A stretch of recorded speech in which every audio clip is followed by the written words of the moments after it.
Bismillahirrohmanirrohim. Assalamualaikum warahmatullahi wabarakatuh. Di sini kami akan mempresentasikan hasil observasi kami.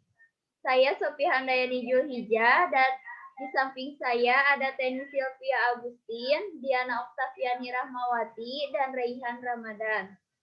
Pemateri pertama akan disampaikan oleh Teni Sylvia.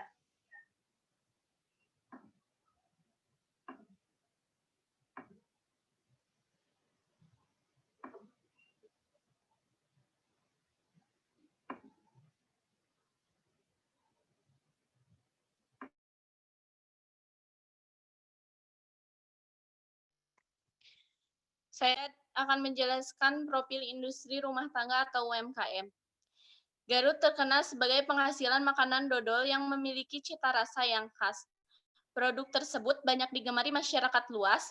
Potensi inilah yang mendorong Haji Iton Damiri pada tahun 1949 merintis pembuatan usaha dodol Garut. Pada waktu itu, perusahaan masih berkelas rumah tangga dengan jumlah tenaga kerja sebanyak 5 orang dan daerah pemasarannya terbatas. Hanya sekitar Garut saja, dan merek yang dikeluarkan waktu itu yaitu Halimah. Pada tahun 1950 mengeluarkan merek baru yaitu Fatimah. Pada tahun 1954, pabrik yang memulai di Jalan Gunung Payung nomor 21 pindah ke Jalan Ciledug nomor 195. Pada tahun 1955, perusahaan terus melakukan perbaikan, pengembangan produk dan kemasan yang lebih baik, serta peluasan pemasaran yang meliputi kota besar di Pulau Jawa. Perusahaan ini mengalami perkembangan yang sangat pesat sehingga pada tahun 1957 Bapak Haji Iton Damiri mengajak adiknya Bapak Aam Mawardi untuk bergabung. Pada tahun tersebut nama perusahaan yang dipakai adalah Herlina yang diambil dari salah satu nama keluarganya atas prakarsa Bapak Aam Mawardi, merek dagang Purnama dan Halimah diganti dengan merek Piknik. Merek dagang Piknik selanjutnya didaftarkan ke Direktorat Patrot pada tanggal 14 Juli 1959 dengan nomor registrasi 67595. Kemasan terbaru dodol tersebut dari kertas duplak dengan variasi kemasan 200 kg dan 500 kg dan 1000 kg. Kemasan dus tersebut mempunyai dasar warna putih dengan strip biru disertai gambar buah-buahan sebagai background kemasan. Penggunaan gambar tersebut karena pada masa itu buah-buahan bisa ditambahkan sebagai penambah cita rasa dodol piknik.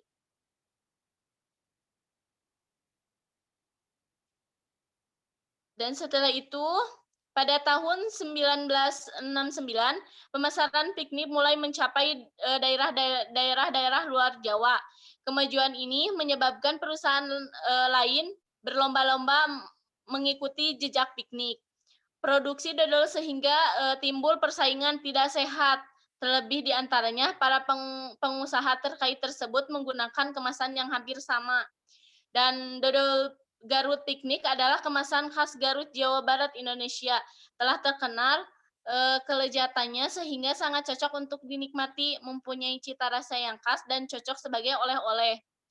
Khasatnya, kelezatannya dan kualitasnya sangat disukai oleh konsumen domestik maupun mancanegara, sehingga dodol piknik Garut merupakan produk tradisional, potensial, dan mempunyai nilai jual tinggi. Dan produk dodol Garut Piknik merupakan makanan tradisional yang terus dikembangkan dari waktu ke waktu, mulai pengelolaan yang higienis, pengawasannya yang ketat dan terbuat dari buah-buahan alami, pilihan tanpa bahan pengawet, sehingga tidak diragukan lagi mutunya dijamin, kualitasnya lezat dan bergizi. Pada tahun 1972, perusahaan didaftarkan ke Panitia Higienis Makanan Departemen Kesehatan RI dengan nomor registrasi MD 2010-250. Pada tahun berkenaan Bapak Am Mawardi meninggal dunia, sehingga adiknya yaitu Bapak Haji Muksin diperbantukan sebagai penanggung jawab pelaksana. Pada tahun 1973, perusahaan melakukan desain ulang kemasan untuk menghadiri terjadinya pemalsuan akibat adanya persaingan tidak sehat. Desain diganti berwarna merah bit dengan background kemasan bergambar buah-buahan.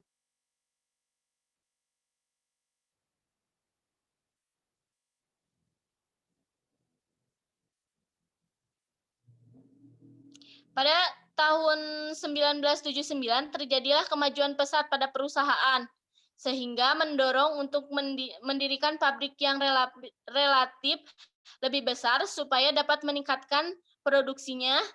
Tahun 1979, pabrik yang relatif lebih besar itu didirikan dengan luas kira-kira 5.000 meter yang berlokasi di Jalan Pasundan nomor 102.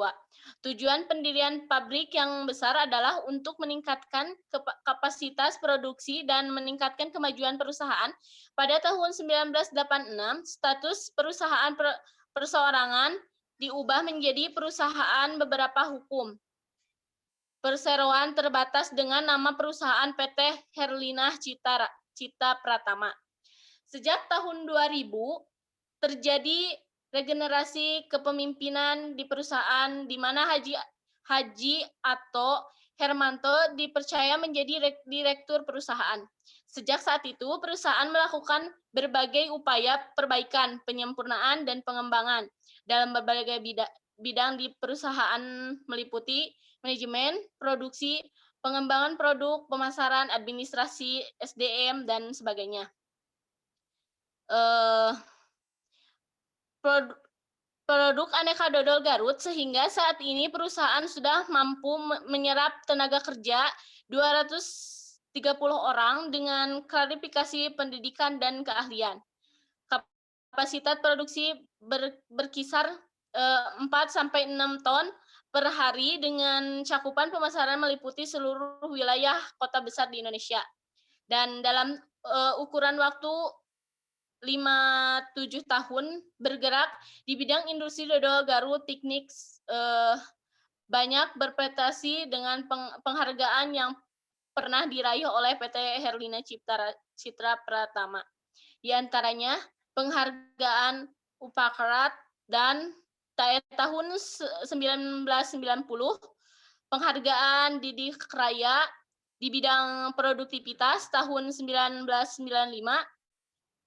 penghargaan Pramakarya di bidang produktivitas tahun 1996, penghargaan di Indonesia Development Cita Award 1998 sampai 1999, dan Asian Best Economy Equity Award tahun 2004 dengan berbagai prestasi yang diraih dan kiprah yang dilaksanakan serta manajemen yang profesional, maka PT Herlina Cita Pratama akan terus maju, berkembang, dan berkelanjutan.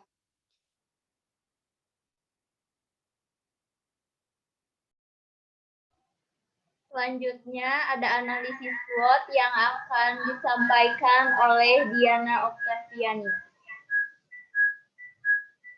Di sini ada analisis SWOT.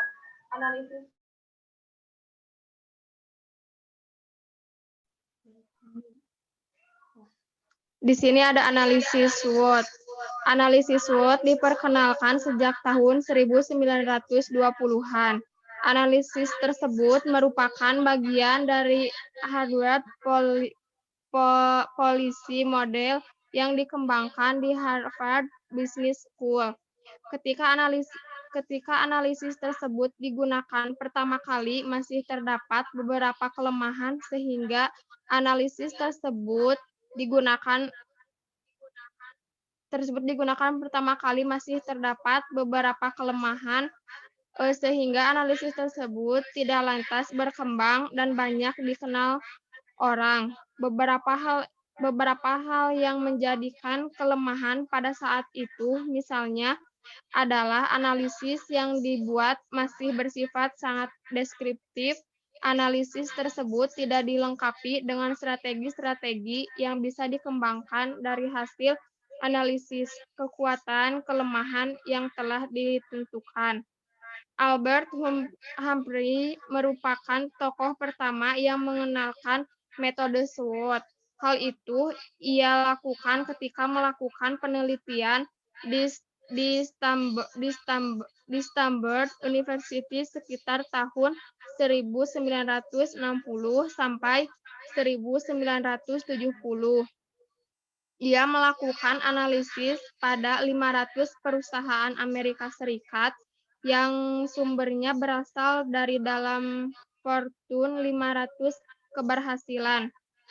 Humphrey memperkenalkan analisis ini dimulai dengan munculnya tren perencanaan perusahaan yang tampaknya muncul pertama di Dufferin sekitar tahun 1949.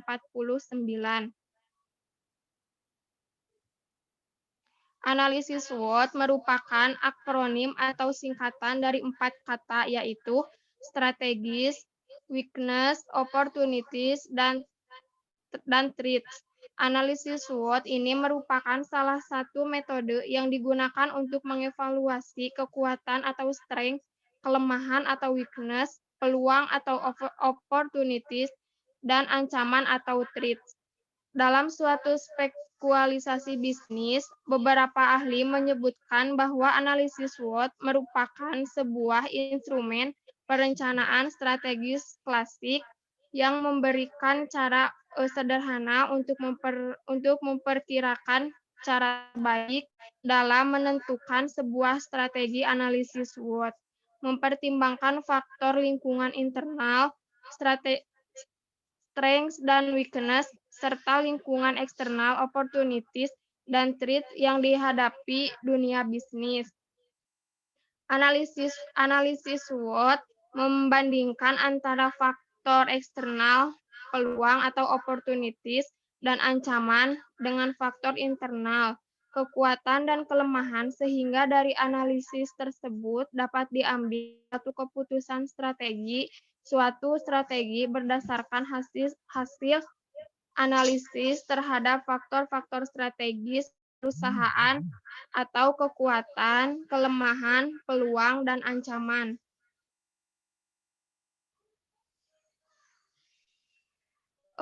Faktor-faktor analisis SWOT ada 4. Yang pertama ada strength atau kekuatan. Strength merupakan sebuah kondisi yang menjadi sebuah kekuatan dalam organisasi. Faktor-faktor kekuatan merupakan suatu kompetensi khusus atau sebuah kompetensi keuangan yang terdapat dalam tubuh organisasi itu sendiri. Kedua ada weakness atau kelemahan. Weakness merupakan kondisi atau segala sesuatu yang menjadi kelemahan atau kekuatan yang terdapat dalam tubuh organisasi. Pada dasarnya, sebuah kelemahan merupakan suatu hal yang wajar ada dalam organisasi. Ketiga, ada opportunities atau peluang. Peluang merupakan suatu kondisi lingkungan di luar organisasi yang sifatnya menguntungkan, bahkan dapat menjadi senjata untuk memajukan sebuah perusahaan atau organisasi. Terakhir ada threats atau ancaman. Threats atau ancaman ini merupakan kebalikan dari peluang atau opportunities. Ancaman merupakan kondisi eksternal yang dapat mengganggu kelemahan berjalannya sebuah organisasi atau perusahaan.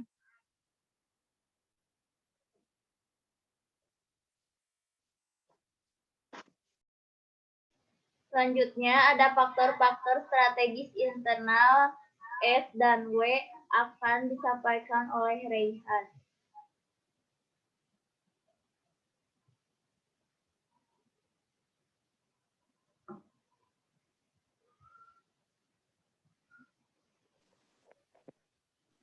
faktor-faktor strategi internal S dan W. Yang ke-1, kekuatan strength yang dimiliki oleh dodol piknik ialah memiliki brand yang paling populer. Kemudian memiliki praktis dikemas dalam bentuk yang simpel untuk dikonsumsi.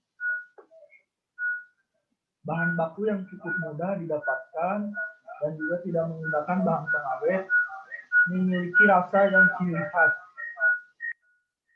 Kemudian ada kelemahan atau weakness dari dodol piknik ialah jadi permintaan yang cukup besar yang belum bisa dilayani, harga jual lebih mahal dibandingkan dodol yang lain, hanya memiliki satu cabang, desain kemasan yang masih sederhana, cakupannya pemasarannya terkendala karena dodol memiliki umur yang pendek.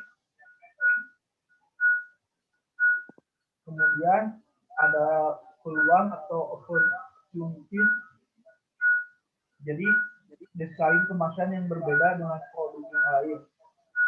Pangsa pasar yang cukup luas, tidak adanya produsen yang memproduksi produk yang sama, penciptaan lapangan kerja, makanan tradisional Garut yang berkembang menjadi makanan khas Jawa Barat. Kemudian ancaman atau threat, banyaknya produk lain yang memiliki kualitas sama, tetapi harga lebih murah dibandingkan dengan dodol piknik. Munculnya kompetitor baru yang kasih produk lain, gencarnya promo yang dilakukan kompetitor, varian rasa dodol, pesaing yang lebih banyak sehingga lebih menarik. Banyaknya pesaing antar penjual dodol di Garut.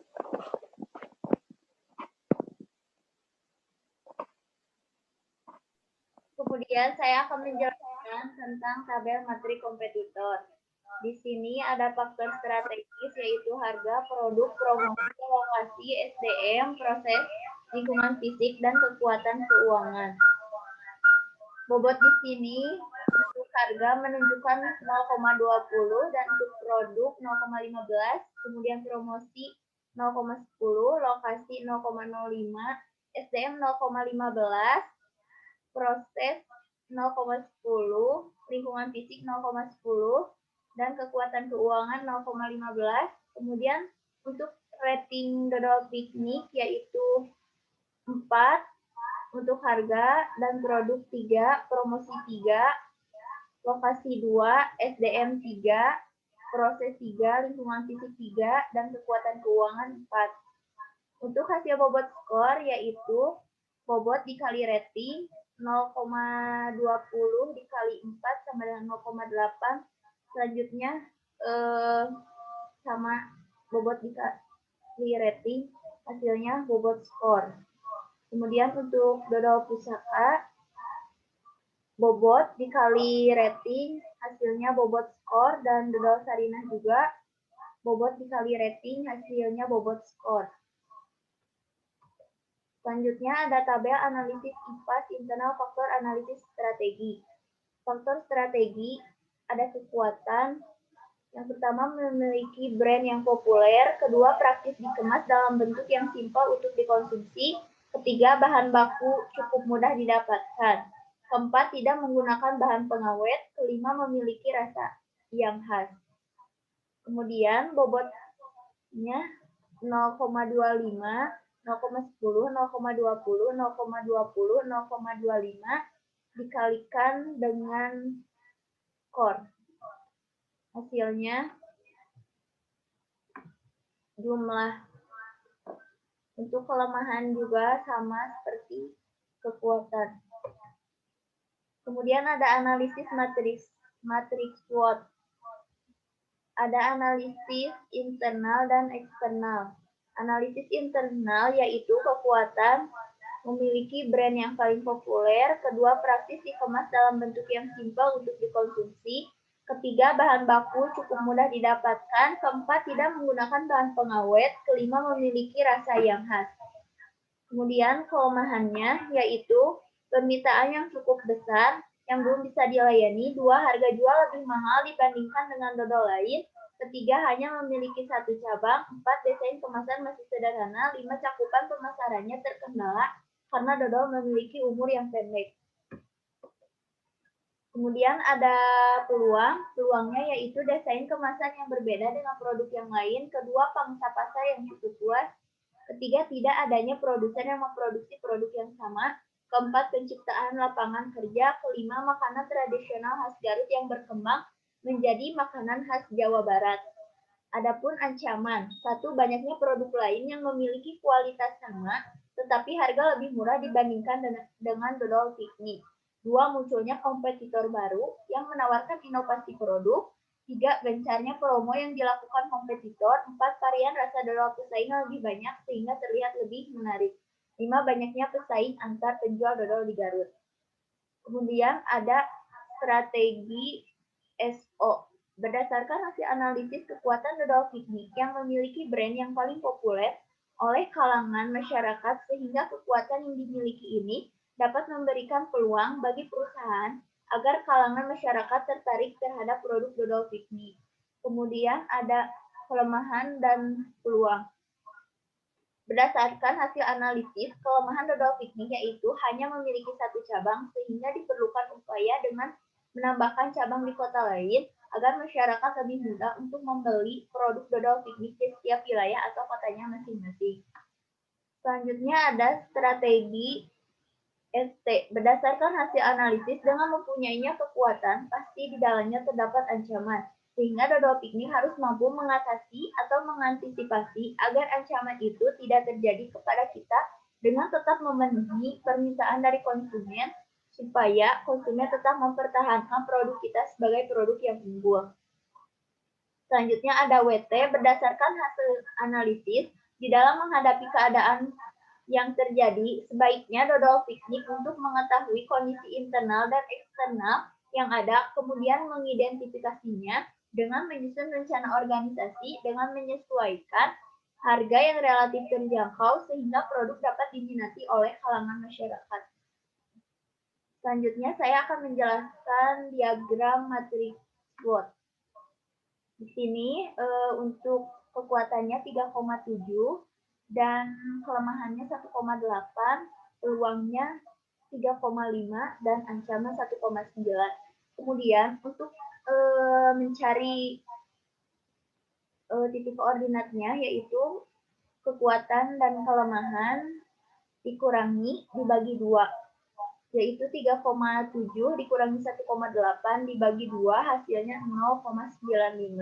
Kemudian untuk peluang dan ancaman, peluang dikurangi ancaman dibagi 2, yaitu 3,5 dikurangi 1,9 dibagi 2, hasilnya 0,8. Jadi titik koordinatnya terletak pada 0,95 berbanding 0,8. Bisa dilihat seperti gambar seperti ini. Kemudian untuk tindakan manajerial yang dilakukan oleh perusahaan berdasarkan hasil analisis SWOT-nya, maka dapat disimpulkan bahwa PT Herlina Cipta Pratama atau dodol piknik memiliki keadaan agresif, artinya PT Herlina Cipta Pratama mempunyai posisi yang sangat menguntungkan dengan mempunyai peluang pangsa pasar yang cukup luas dan kekuatan yang besar, yaitu memiliki brand yang paling populer sehingga ia dapat memanfaatkan peluang yang ada secara maksimal. Strategi yang harus diterapkan oleh PT Herlina Cipta Pratama dalam menghadapi kondisi ini yaitu mendukung kebijakan pertumbuhan yang agresif sehingga apabila mampu memanfaatkan peluang dengan sebaik-baiknya, maka dapat meningkatkan pendapatan dan efektivitas PT Herlina Cipta Pratama atau dodol piknik.